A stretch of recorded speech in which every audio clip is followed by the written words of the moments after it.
Engañé a mi esposo con el jefe y ahora he perdido todo. Llevo 10 años casada con el amor de mi vida, Diego, con quien tengo 3 hermosos hijos, Amanda, Ivana y Leo. He sido ama de casa desde que nos fuimos a vivir juntos, ya que a él no le importó ser el proveedor del hogar. Por suerte tiene un trabajo estable, en donde gana lo suficiente para poder mantenernos. Sale desde las 6 de la mañana y regresa a las 4 de la tarde. Al llegar siempre se pone a jugar con los niños en lo que yo termino de preparar la comida. Siempre ha sido un hombre muy amoroso y paciente con todos, y la verdad es que no sé cómo me dejé influenciar para dejarlo. Pasando los años, los gastos empezaron a ser muy grandes y hubo recortes en la compañía de mi esposo. Eventualmente encontró otro trabajo, pero ya no ganaba lo mismo, así que decidí meterme a trabajar. Platicando con él ese día, ambos estuvimos de acuerdo en que si queríamos seguir teniendo esa vida, los dos tendríamos que ganar dinero. Me metí a trabajar en una oficina en donde encajé rápidamente con las compañeras. Todas eran solteras o madres solteras. Platicábamos mucho, hasta que en uno de esos días me dijeron que mi esposo no era suficiente y que yo merecía algo mejor. Al principio no les creí. Ese día llegué a la casa y mi esposo me sorprendió con una noticia. Me dijo que yo ya no necesitaría trabajar porque lo habían ascendido de puesto e iba a estar ganando un poco más de lo que ganaba en la anterior compañía. Debí haberlo escuchado. Debí haberme salido de trabajar. Pero yo ya tenía la duda infundida por mis amigas de que yo merecía algo mejor, así que lo convencí de no salirme de trabajar diciéndole que más dinero no nos vendría mal. Aceptó, aunque un poco decepcionado, y seguí yendo a la oficina. Mis amigas cada vez me metían más ideas y nuestro jefe, a quien sí veían como un hombre de éxito, el cual era un poco más joven que yo, con buen físico, me coqueteaba en ocasiones. Empezó con una pequeña broma, luego halagos, me hacían sentir viva, atractiva. Todo eso combinado con la aprobación de mis amigas, porque a él sí lo veían como un hombre de valor. Qué equivocada estaba. Empecé a distanciarme de mi esposo, y ahora que lo recuerdo siento un vacío en mi corazón porque podía notar su cara de tristeza. Lo empecé a tratar mal, a decirle que yo merecía algo mejor. Solo recuerdo haberlo escuchado un día en el baño llorando. También me distancié de mis hijos. Poco a poco las salidas empezaron a ser más frecuentes, ya no con mis compañeras, sino ahora con mi jefe, hasta que le fui infiel con él.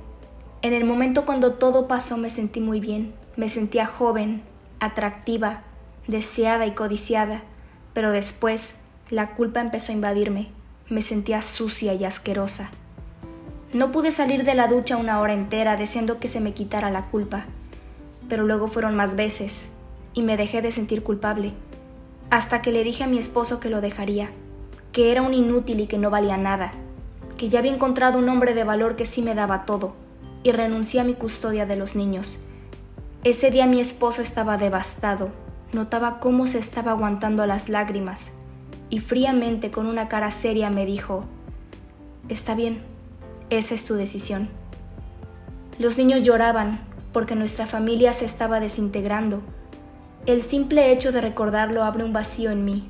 Quisiera regresar al pasado y jamás haber ido a trabajar. Quisiera bofetearme a mí misma y despertarme de ese trance en el que estaba.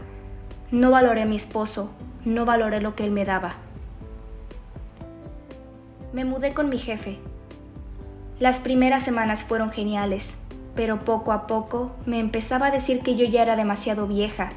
Me maltrataba con insultos y me comparaba con algunas secretarias. Mi vida se estaba convirtiendo en un infierno.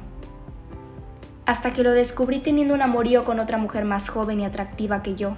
Era nueva en la compañía, pelirroja, con lentes. Se veía que estaba ahí por palancas. Ni siquiera era calificada para el trabajo. No pasaba los 24. Me fui a vivir a casa de mis papás después de eso. Me puse en contacto con mi ex esposo, pero no respondía a mis llamadas. Le enviaba mensajes y tampoco les respondía. No fue hasta que me metí a su cuenta de Instagram que encontré varias fotos de él con otra mujer. Se veían muy felices.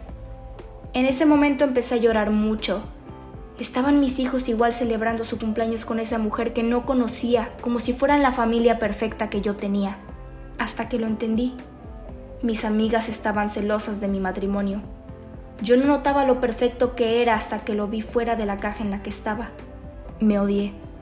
Lloré hasta quedarme sin lágrimas. y fui al despacho de mi ex esposo. Su secretaria me recibió. Él al verme se quedó pasmado, mirándome fríamente, sin expresión alguna. Instantáneamente comencé a llorar y a pedirle perdón, a decirle que lo sentía y que había sido una estúpida, que fue toda una artimaña de mis amigas y que ya las había bloqueado, que no lo valoré, que lo irrespeté, que él podía devolvérmela si quería, pero que por favor volviera conmigo, porque mi vida estaba arruinada sin él. En eso, él simplemente bajó la cabeza y me dijo: «Esta fue tu elección». Me pidió que saliera y justo apenas salí, la puerta de su despacho se cerró. Estaba devastada. Me fui a la casa de mis padres una vez más. Me puse a llorar, a pedirle al universo, a Dios, a todos, que me regresaran la vida en la que estaba. Ya me he disculpado 1000 veces. He hecho todo lo posible y ni siquiera puedo pelear por mis hijos, porque renuncié a ellos. Pasada una semana, encontré su dirección. Fui a visitarlo para aunque sea ver a mis hijos. Me devastó escucharlos decirle mamá a esa otra mujer, una chica un poco más joven que mi ex, cabello lacio. Me preguntó que quién era, cuando uno de mis hijos, atrás de su pierna, le dijo: «Mamá, ella es mi otra mamá, la que nos dejó». Casi se me salen las lágrimas al escuchar eso. La mujer amablemente me pidió que esperara en lo que iba a dejar a los niños en sus recámaras. Comencé a llorar cuando escuché eso. Me dolían los ojos de tanto llorar, pero era inevitable. Volvió a abrir la puerta y esta vez con una cara seria me dijo: «¿Quieres pasar?». Le agradecí y pasé. Tenían una casa hermosa. Me senté y mi ex esposo llegó. Preguntó: «¿Qué haces aquí?». A lo que su esposa le respondió que me dejó pasar. Él le preguntó ¿por qué? ¿Por qué dejarías pasar a alguien que me traicionó a mi casa? Y su esposa le contestó: «Porque creo que necesita decirte algo». Así que empecé a disculparme, a decirle lo mucho que le hice daño a él y a mis hijos, que sabía que nuestro matrimonio jamás se iba a recuperar y que solo venía acá a pedirle perdón y a ver si podía permitirme ver a los niños aunque sea una vez a la semana o al mes. Era lo único que tenía. Me desmoroné. De manera fría me dijo: «Tú los abandonaste por ese hombre y espero que haya valido la pena, porque ahorita ya te está pasando factura». Le dije que lo sabía. Entre lágrimas su esposa me consoló y me pasó una servilleta para que yo me secara. Le agradecí por dejarme expresarme. Le dije que no desaproveche lo que tiene, que creía que era el mejor hombre que existía en esta tierra, y me fui. Unas cuantas semanas después mi relación con mi ex esposo empezó a mejorar. Me permitió ver a los niños una vez a la semana de manera supervisada. Su esposa es una muy buena persona, me trata bien y me ha ayudado con uno que otro problema que he tenido. No sé qué me depara en el futuro, pero sé que pude recuperar un poco de esa magia, aunque sea con mis hijos.